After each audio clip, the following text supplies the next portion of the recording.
బియ్యంతో ఈరోజు టమాటా రైస్ చేస్తున్నా. 2 టమాటాలు తీసుకున్నా, వెల్లుల్లి దంచుతున్నా, వేసి అల్లం కూడా వేస్తున్నా, అల్లం వేసి దంచుతున్నా, జీలకర్ర వేస్తున్నా, కొన్ని పల్లీలు వేస్తున్నా, కొంచెం సాల్ట్ వేస్తున్నా,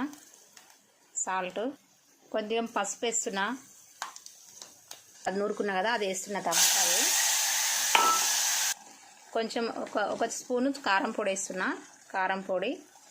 ఇప్పుడు వాటర్ పోయాలి. ఇది ఉడికింది. నేను దీంతో ఒక గ్లాస్ పెట్టిన బియ్యము 2 గ్లాసుల నీళ్ళు పోయాలన్నట్టు. ఒకటి ఇది, ఇంకో గ్లాసు, 2 గ్లాసుల వాటర్ పోసి కొంచెం ఇది వేగాలన్న, కొంచెం వేడి కావాలి. నీరు అనేది వేడి అయిన తర్వాత బియ్యం వేస్తున్నా. ఎసరు కాగిద్ది, బియ్యం వేస్తున్నా. ఓకే, ఇది ఇప్పుడు బువ్వ అవడం కోసము కప్పు పెడుతున్నా. అయ్యింది చూడండి. రేషన్ బియ్యంతో టమాటా రైస్ అయ్యింది, సూపర్.